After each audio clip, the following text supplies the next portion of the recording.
So the September fixtures for CONCACAF World Cup qualifying round 3 are officially done, and of course I have to give you guys my reaction. We did do a stream for one of those games, Jamaica versus Trinidad and Tobago. So if you guys want more streams or want to come join along, make sure to hit that like button and subscribe down below, of course. And let me know in the comments what you guys thought about your team, any game, any group, or whatever in the comments down below. We will reading and react to as many as we can. But how this is going to work is I'm going to go group by group, first through fourth. I'll put timestamps in the bottom per usual, so you guys can click ahead to wherever you want to go. But let's start with Group A, man. And Group A, the group of death, I don't think anybody expected it to be like this after 2 matches. We got Suriname in first, El Salvador in second, Panama in third, and Guatemala in fourth. So let's, like I said, first through fourth, let's start with Suriname. And I want to start Suriname off by saying, I've been trying to put people onto Suriname for months now. I've been laughed at. People in the comments have said I'm stupid for saying that. My friends have called me dumb. Look at them now, sitting in first place with a 1 win and 1 draw, with that draw being against Panama, who were the favorites to win this group, and that win being against El Salvador in El Salvador. Suriname had a fantastic September window. As we all know, they have been a team on the edge of, breaking into the top CONCACAF teams for a little bit. They have the depth to do it. And they're continuously adding dual nationals from the Netherlands and whatnot, people playing in even the Premier League and the Championship and whatnot, and it's slowly building. Now, it might be a little too slow for some people, even for Suriname, I would say, but it looks like they're finally getting into that point where they can confidently say that they're one of the better teams in CONCACAF and can compete for things like the World Cup. Now, who knows if this lasts, right? Who knows if they actually finish in first place of this group? But to have done with a third of the games and to be sitting on top over the likes of Guatemala, El Salvador, and Panama, that is nothing short of fantastic for them. So they have to be absolutely proud of this one. And they look good in those games too. I have pretty good confidence that they're going to be moving forward with the next 4 games and looking fairly solid. They still have to play Guatemala twice, and we don't know where Guatemala is going to be at when they play them, and I'll talk about them in a little bit too. They have to play Panama away, which could be very, very tough, and they do have El Salvador at home. So honestly, the fixtures look somewhat favorable for them moving forward. Keep an eye out for Suriname. Again, I've been trying to tell people, look at Suriname. They very well could be winning this group and going to the World Cup 2026 next year. But then we can move to second place, which might be equally as surprising as Suriname being in first. El Salvador is sitting above Panama and Guatemala in Group A, possibly making a playoff spot, maybe even win this group. I'm not going to go that far, but 3 games, a win and a loss after 2 matches. Nobody had them here at all. I mean, if you go back and look at our predictions video or my predictions video, we had multiple predictions videos actually. Everybody put El Salvador in fourth. Nobody gave them a shout, and rightfully so, because this team is not that individually talented, compared to the rest of the playing field. But they do have grit. And you know what? If El Salvador keep it going, I might have to get a kit. I mean, that blue one with the white collar, I'm a big Nathan Ordaz fan. Obviously, I'm an LAFC fan. I might have to get an Ordaz El Salvador kit. So if anybody knows where I can get one, let me know in the comments down below. But yeah, sitting in second place here with that win being against Guatemala, in Guatemala, where I believe I heard somewhere where they haven't actually lost there in like 10 years. For El Salvador, the minnow in this group of death, to go to Guatemala, a team who has a really, really good summer and the future was looking bright for them and still is. I'll get to that in a second. Like I said, to get 3 points against them, nothing short and fantastic. And even against that game against Suriname, right? They almost got a point from that game too, if it wasn't for an 81st minute winner from Suriname. So, like I said, not the most individually talented team of all time, at least not even not in CONCACAF here, nowhere near the best in this group. But they got grit and they're playing super, super hard, right? The dream is alive. Everybody saw the video of them singing the national anthem before the game against Suriname at home.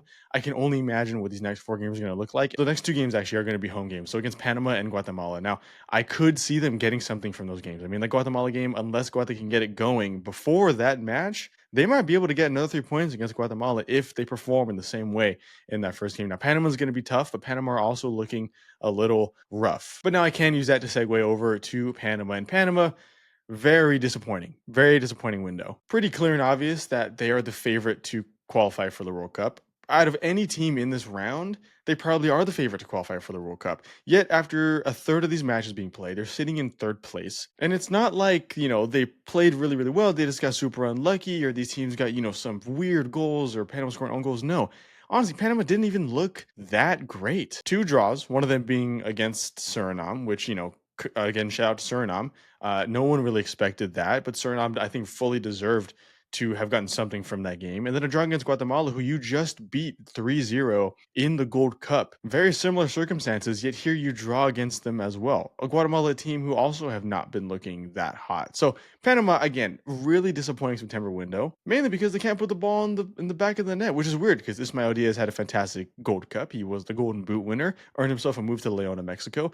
But so far, they can't perform in the attack here. So obviously, what does it matter if you get the ball there? If you can't score, you can't score. And that's where they're sitting on 2 points through 2. Now, again, there's still 4 more matches to be played here. And those 4 matches for Panama do include El Salvador away, which honestly, El Salvador might be able to get something because they're playing at home there. Suriname at home, which I would love to see that rematch because of that first draw. Guatemala away, which again is going to be super, super tough. And then El Salvador at home, which I do expect to be a win there. But there's some tough fixtures there. It's not like they're going to be like, oh, fine, after this, they have some easy ones to play off of, get those points up. No, honestly, this might go down to that last game against El Salvador where they would absolutely need 3 points. It is not looking like a clear shot to the World Cup here. There's a good chance Panama doesn't even make it. There's a good chance, like I said, Suriname, Guate, or El Salvador make it above them in some capacity. And that is honestly pretty shocking because Panama should be the best of the rest outside of the big 3 in CONCACAF. If there's a manager that can turn it around, Thomas Christensen,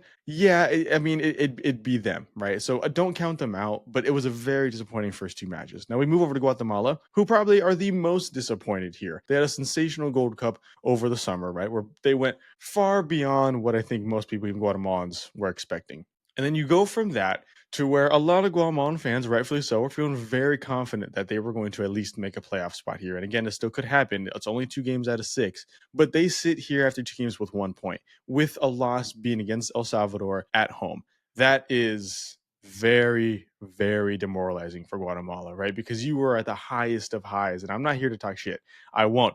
That is what my friend Andres is for on the channel, for those who know. But man, they honestly just didn't look good in that first game against El Salvador. And that is not how you can perform if you are looking to be a new CONCACAF powerhouse, right? If you have the Gold Cup, and I was hearing it a lot in our comment section and on social media and whatnot, Guatemala's been building towards this. They deserve this. This is where they're supposed to be. Like, they have a good team. You have a really, really good team. Let's tone it down a bit. Let's not set the expectation too high for Guatemala just yet. Because if you set the bar too high to where you might not even be able to reach it, it's going to be very disappointing. And you're going to be back to square one, right? So Guate had a very disappointing window. Now, I will say a draw against Panama is still very, very good, right? Like I said, inversely from the Panama argument, you still had just played them in the Gold Cup and you lost by a lot. It is a good way to recuperate from that and get a draw. But you should be sitting then on 4 points, not 1. So very disappointing from Guatemala. I am really interested to see how they moving forward, if anything changes. I mean, again, that was their starting lineup, pretty much their full starting lineup, and they looked pretty poor. I do hope they get it together because for the sake of this group being competitive and for the sake of Guatemala getting a shout at that World Cup, you need to improve right away. Now we can move on to Group B. And this one also is really interesting. So Jamaica sit atop of the group through 6 points. And yeah, 2 wins, 1 against Bermuda, 1 against Trinidad and Tobago, which we did live stream on the channel. Again, if you want more live streams, want to join, make sure to subscribe down below. If you're not, hit that like button if you want more streams. That Bermuda game, I mean, it's Bermuda. They put up 4. That was great for goal difference purposes. Nothing I can complain about. I mean, if I want to nitpick a little bit, Bermuda did get a little bit of a shout a little after the second half started and Jamaica backed off. And that is a big issue for Jamaica as they keep backing away at times where they shouldn't. But 4-0 is all that matters at the end of the day. 3 points, right? You move on to the Trinidad and Tobago game. Again, good things, great positives. I like Carter Marteri gets his first goal for the team. And you get 3 points and a clean sheet. But I will say, having watched that match on live, Trinidad easily could have pulled something there. They easily could have drawn that game, or they could have honestly won it. I would say Trini were the better team overall. Jamaica, yeah, they got 3 points. That's all that matters. But Jamaica could have looked a lot better doing it. It was getting really, really shaky. And the goals were, like, I don't want to say lucky bounce, but Trinidad defenders didn't go for the ball. Carter Marteri kind of lunged onto it, made a touch, got there, and bounced off the keeper into the back of the net. Second goal might have been considered offsides. And again, another lucky bounce. A win is a win, but I do think Jamaica need to kind of improve all of this. They are very lucky to have 6 points, I would say, because that sets them up greatly as the rest of the pack here is going to be pretty competitive with each other, and you might see a lot of draws. That helps Jamaica a lot. But 6 points, honestly, they're looking really, really good. Despite that, they know where they need to turn it around, and all that matters is that they do. So good start to this round so far on 6 points. I'm very excited to see how they play against Curacao.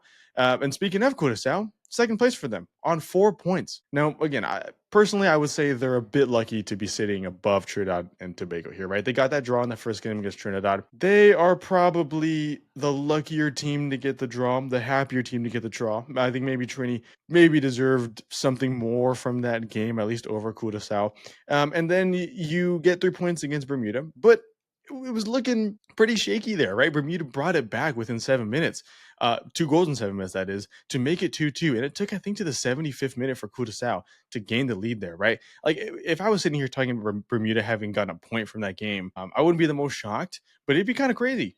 It would be kind of crazy. So Curacao are in second place on 4 points, 3 points above third place. And again, they should feel pretty lucky about that. But it can't stay the same way for the rest of the round if they want to have a good chance at making that playoff or the World Cup. Jamaica and Trinidad, despite Trinidad being in third place, look to be the strongest in this group so far. And Curacao cannot be almost dropping points to Bermuda and hardly scraping a draw against Trinidad and Tobago if they want to make it further. But Curacao does look good. They brought in a lot of new players. So Heath Chong got his first goal for the nation in the game against Bermuda. It's only up from here for them, I would hope. But as we go into October, if they continue playing the same way they're playing, it's not going to look that good. And I mentioned Trinidad and Tobago, so let's talk about them a little bit.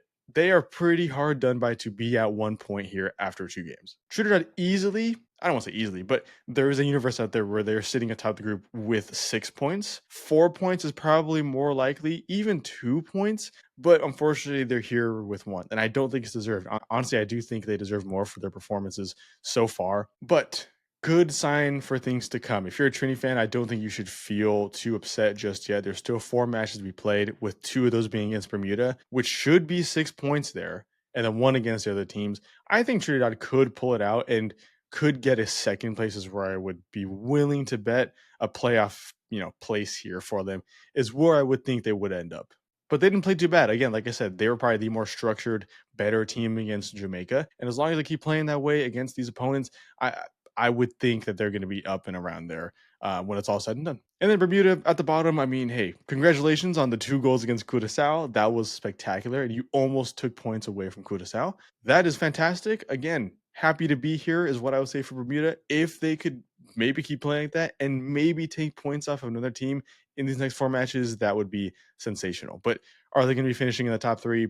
No, let alone the World Cup and playoff spot. But Bermuda should feel very happy with that. I mean, they made a match competitive. 50% of the games they've played so far in this round have been pretty competitive. That is more than you can ask for from Bermuda, who a lot of people think are just going to be a punching bag, and they still might be.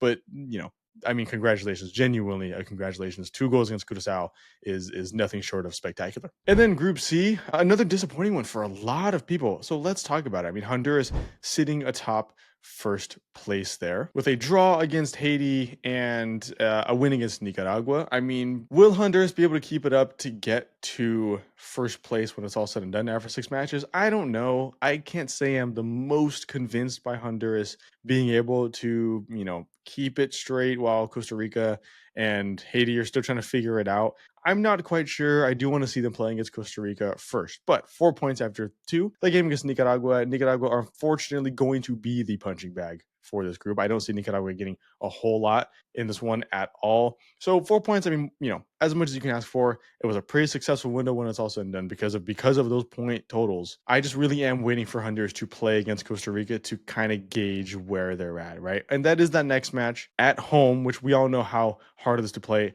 at Honduras. So they might even be able to get a win there. And if they get 3 points there, I'd feel pretty confident about them getting first place overall. But now we can talk about Costa Rica and how disappointing they've been so far. I mean, the shouts for firing Piojo, I don't think are undeserved. I mean, Piojo was supposed to, at this point, have them ready for the World Cup, not so much struggling to get to a playoff spot of the World Cup, right? Costa Rica have looked pretty unfortunate, which is weird because they had a really good Gold Cup, I would say. I mean, honestly, if they had Ugalde and all of their starters for that game against the USA, I would have been willing to bet that they could have won, to be honest. So to go from that, right, to almost being the USA, to struggling here against Haiti, Honduras, and Nicaragua, very, very weird for me. Now, Nicaragua did draw against them, right? So I'm sorry for talking shit about Nicaragua in the past couple minutes. I still do think Nicaragua's not going to get too much from this group personally. But what's weird is that Nicaragua had gotten a red card at the 54th minute.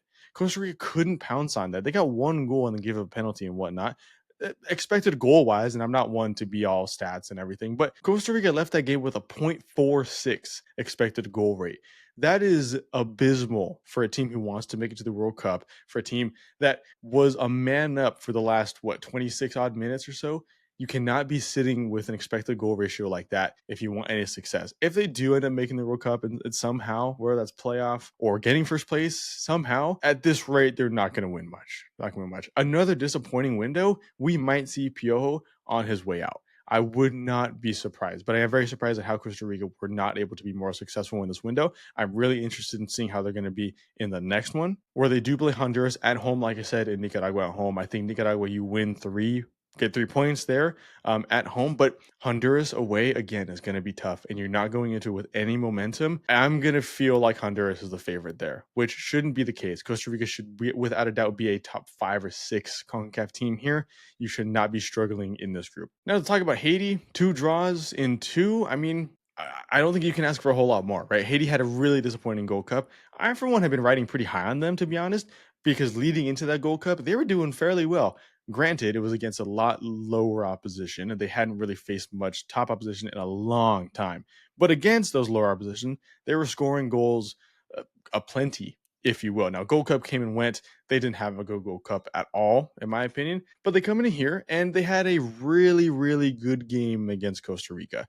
Honestly, they could have, maybe should have won that one. But to drop 3 on Costa Rica is nothing short of sensational for them, without a doubt. I mean, again, you might argue that they deserve to be sitting on 4 points total here. But Nazon with his second half hat trick, like fantastic. And that is exactly what you need moving forward. Haiti needs to get back to their goal scoring ways, because if their defense isn't going to help it, their attack will absolutely have to. And I think the addition of like Bellegarde is absolutely phenomenal. I think he had a great window with Haiti, and rumors have it that we're going to be seeing a lot more dual nationals be joining Haiti, like Premier League and Championship level dual nationals. Now, I forget the names off the top of my head right now. I have them saved in my bookmarks for a future video, so keep an eye out for that. But Haiti might even get reinforcements, so they might all of a sudden become a huge force to be reckoned with in this group, and could make a push for that third place if second place if Costa Rica continue to be this bad.